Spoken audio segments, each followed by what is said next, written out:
cabs. In this video, we're briefly going to go over quiet speakers, or speakers with a lower sensitivity rating.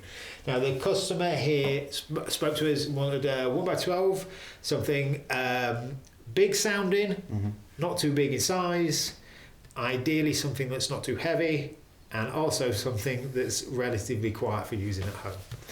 So before we get into all that, if you're new around here, please make sure to subscribe to our channel for more of this sort of stuff and hit the bell icon for notifications for when we get new videos out. All right, so what do we mean by quiet speakers? Okay, quiet's not really the right word to use. It's just quite common and kind of easy to understand. What it is how effectively loud a speaker is. Yeah. So imagine if you have your amp head, everything set to 12 o'clock. Now, if you plug into the same cab but different speakers in, some speakers will sound a little bit louder, some will sound a little bit quieter. One of the speakers that we've got is the Heritage Series M.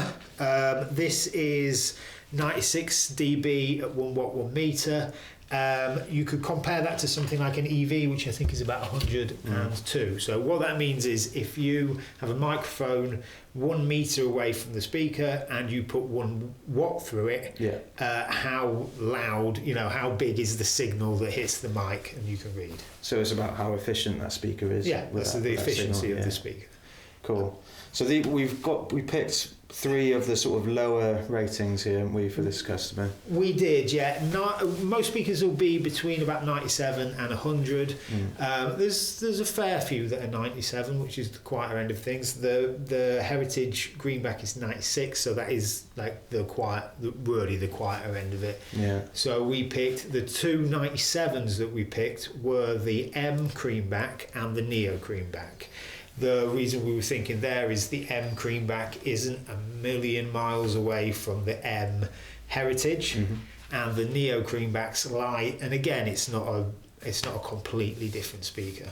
And for anyone like worried about these numbers associated with the efficiency, it's not like a huge night and day difference in volume, is it? Like it's not like one will be like having your amp on 1 and another one's like on 10 or something like that. No, it's just a little bit. Yeah. But that said, it does become more noticeable the louder you go as well, doesn't it? Yeah. It does. It does because just the efficiency of the speaker will be pushing. When your amps go in, it's the difference is going to be great. Yeah. So what do we say? We picked 3 speakers. Right. The M Heritage. Yep.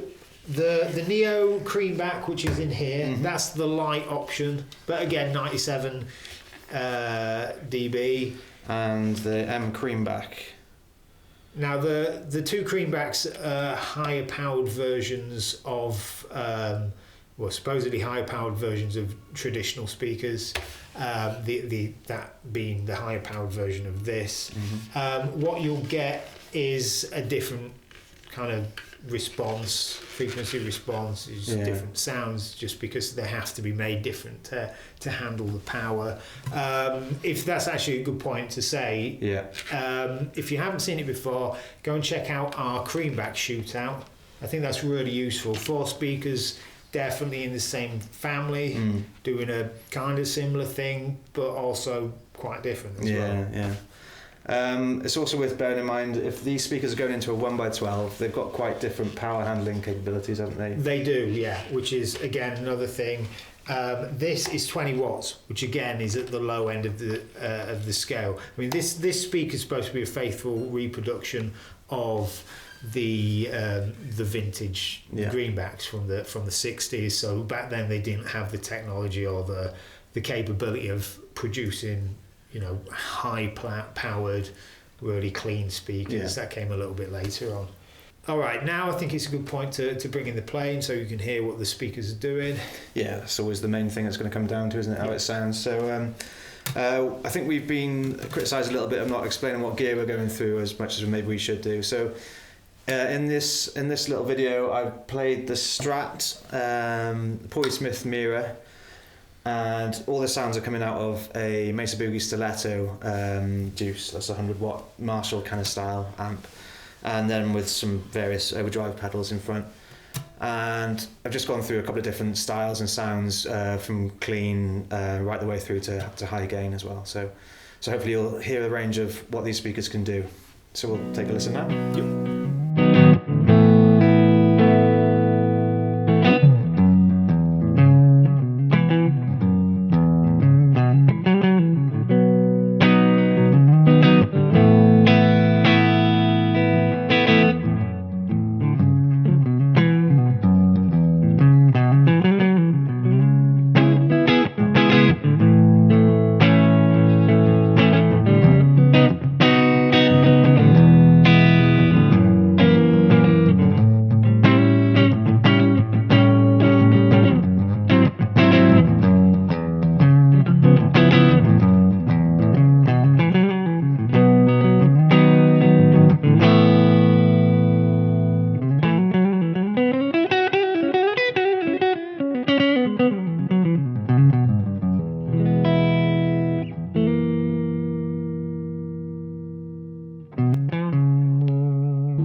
Now we've had a chance to listen to them.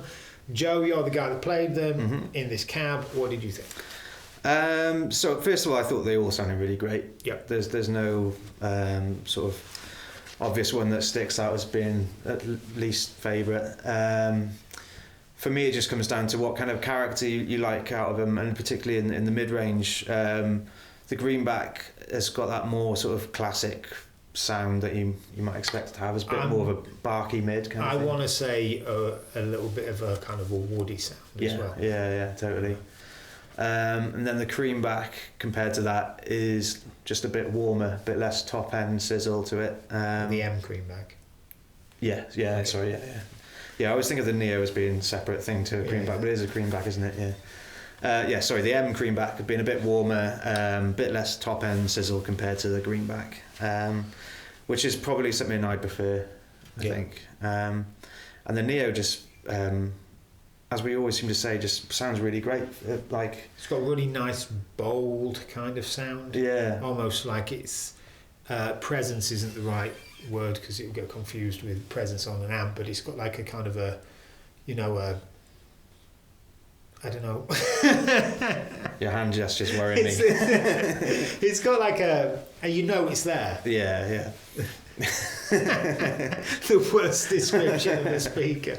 It's a boldness. Yeah. No, it's a great speaker, isn't it? And I think it's one that, like, if you haven't played a Neo speaker before, you might approach it thinking it's going to be a compromise, but it's not really, is it? It's yeah. In the past, a lot of Neo speakers were quite bright and kind of pigeonhole themselves into something that's not for everyone. Yeah. I think this speaker is kind of almost an everyman speaker, and it's so light as well. Yeah, if that is a consideration that you're taking in mind with speccing out a cab, then especially a larger cab, 212 or 4x12. I mean, we've got a 4x12 here with them in, what is it, 28 kilos or something like that. Right, yeah. Yeah, which is super light. Yeah. One thing I do want to point out is this is a ported cab, and ported cabs are supposed to be designed around a speaker in particular. Now, I don't care what anyone says. I've studied enough maths to know that it's not all about equations in this thing. People tell you it is, but it's totally not. I mean, you've heard this cab was designed around the H creamback, which we haven't put in this video, but you can hear that it sounds good with other kind of similar speakers. So yeah, it is a nice cab, and you can put other speakers in it. I mean, it sounds great with an H greenback, but yeah, I mean, that's not to say that you can't put other stuff in it. And it's kind of optimal around that, but it's such a big sounding cab. I think it works great with any of these. Yeah, I'd happily gig any of those speakers. Absolutely, yeah.